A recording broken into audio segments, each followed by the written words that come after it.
Hello， 大家好，我是幸福的眼泪。昨天中午我刷到这个草莓奶酪吐司，当时一眼就爱上了，一看就是粉粉少女系的感觉呀。刚好家里材料都有，然后我立马就复刻出来了。这个面包超好做的，一次就成功，而且酸酸甜甜的，味道特别好。揉面我还是比较建议在面团里放一些草莓粉的，因为加了草莓粉出炉的时候真的是可以闻到特殊的香味的，而且面团吃起来也是酸甜口，跟不加还是有区别的。如果没有草莓粉，可以加一些草莓果酱。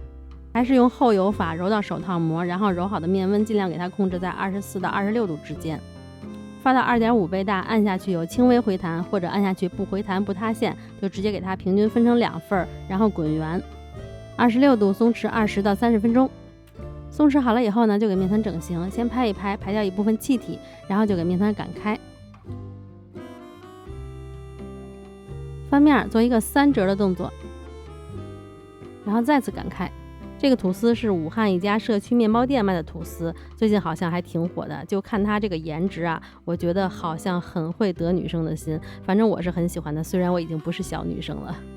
擀开以后翻面，把底边压薄，然后就放多多的奶酪和草莓干，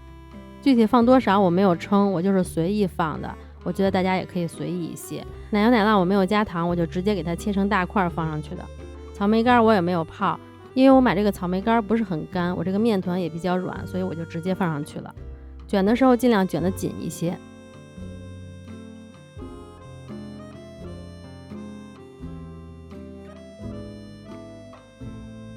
面团比较软，卷完以后2头就封好口了，就这样直接放进吐司盒里就好了。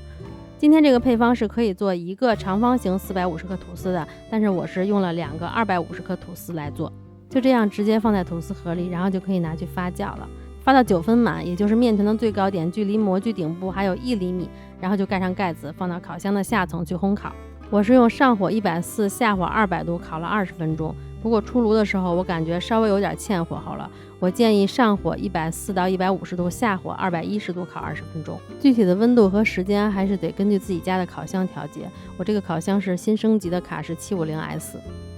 出炉就赶快震一下热气，脱模，然后给它正着放在晾架上晾凉，一定要完全凉透以后再给它掰开或者切开，真的是满满的馅料，而且有非常浓郁的草莓香气。这个吐司酸酸甜甜的，真的超好吃，还特别松软，还有大块的奶酪可以吃到，真的强烈建议大家试试看。